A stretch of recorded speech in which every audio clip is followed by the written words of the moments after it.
성경의 목적은 예수이시다. 성경의 저자는 하나님이시고 성경의 목적은 예수이시며 성경의 내용은 모두 사실이고 진리이다.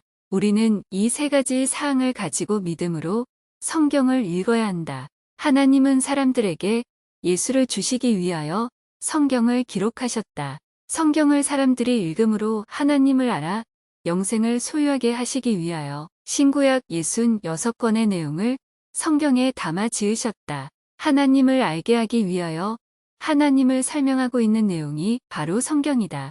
여기에서 안다는 뜻은 경험하여 안다는 뜻이다. 하나님을 안다는 것은 하나님을 세상의 지식으로 안다는 뜻이 아니라 하나님을 온전히 알아 그 알게 된 사람들의 사실들을 믿는다는 뜻이다.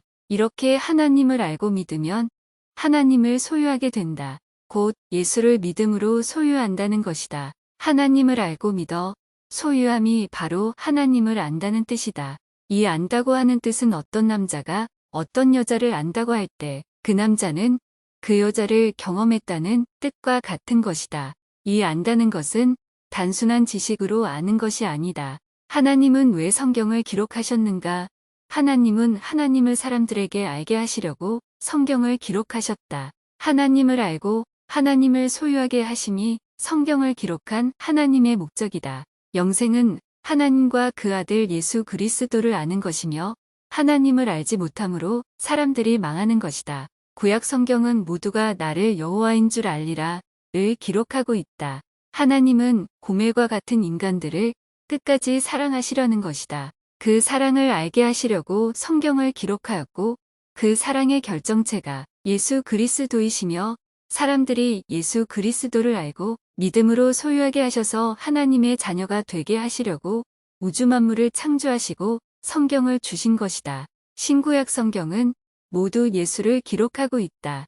완전한 예수의 얼굴을 나타내기 위하여 여기서는 그 눈을, 저기서는 그 코를, 또 저기서는 그 손과 발을, 이 선지자는 그 입을, 저 선지자는 그 머리를, 이 사람은 그 귀를, 저 사람은 그 몸을 그려서 마치 모자이크와 같이 맞춰나가고 있는 것이다.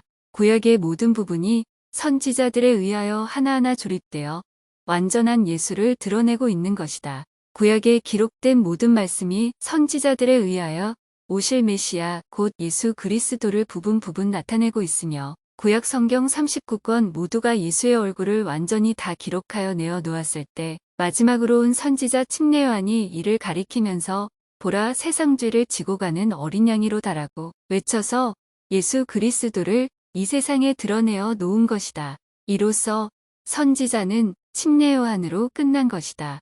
이제 선지자의 임무는 끝나고 세상에 오신 예수님은 제자가 필요하게 된 것이다. 이러므로 주님에 의하여 맨 처음 뽑힌 제자들이 12 사도들이다. 신구약 성경은 모두 예수를 실어 나르고 있다. 마치 사막에서 원유를 그 깊은 땅속에서 뽑아내어 땅속에 묻은 속유관을 통해 바닷가에 정박하여 있는 유조선까지 보내고 그 파이프라인을 통하여 운반된 원유를 유조선이 받아 세상에 각처로 실어 나르는 것과 같다. 원유인 예수를 하나님이 생산하여 아브라함이라는 속유관의 첫마디에 부어주었고 이 예수를 아브라함은 다음으로 연결된 이삭이라는 속유관의 마디에 넘겨주었다. 이렇게 예수를 수많은 믿음의 혈통인 속유관의 마디마디를 거쳐서 사막 속을 흘러 바닷가 유조선을 향해 나아가고 있었고 아브라함의 후손들은 그 속유관의 각 마디로서 믿음의 길을 깔았으며 선지자들은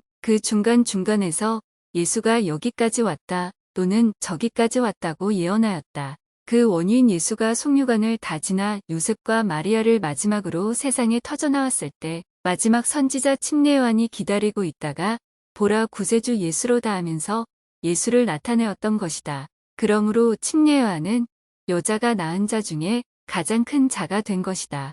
구약의 속유관 역할을 히브리 민족이 히브리어로 담당한 뒤 신약으로 세상에 오신 예수를 유조선에 실어 세상의 모든 사람에게 옮겨주는 역할은 이 세상 모든 사람이 함께 참여하여 헬라어로 일하기 시작하였다. 원유를 실어 나르는 유조선은 수많은 배들로서 온 세상이 모두 담당하고 있다. 언어는 예수를 옮기는 전선이다.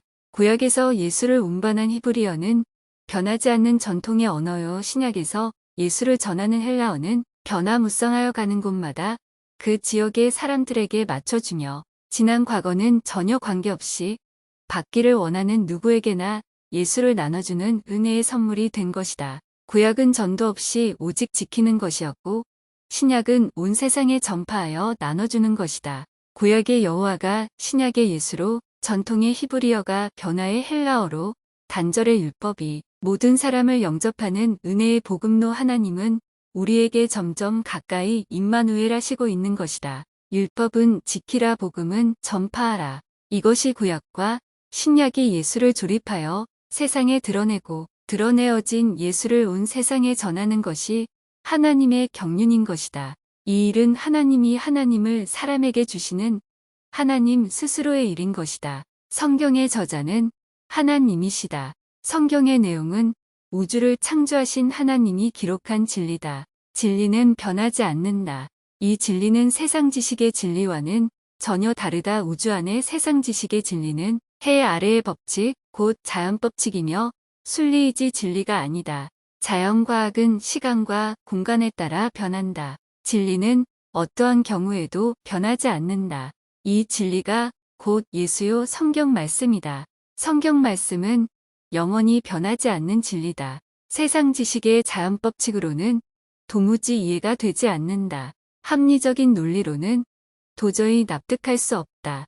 홍해가 갈라지고 반석에서 물이 나고 귀신이 쫓겨나고 예수가 구세주라니 어찌 인간의 지식으로 이해할 수 있겠는가. 예수를 믿음으로 천국을 간다는 진리가 세상의 합리적인 사고방식으로는 도저히 이해할 수 없는 것이다. 그러나 하나님은 이 진리를 주시려고 성경을 기록하셨다. 하나님은 이 진리를 나타내 주시고는 그냥 믿으라고 하신다. 이렇게 하나님께서 인간으로서는 납득할 수 없는 이 진리를 믿으라고 하나님이 기록한 글이 바로 성경인 것이다.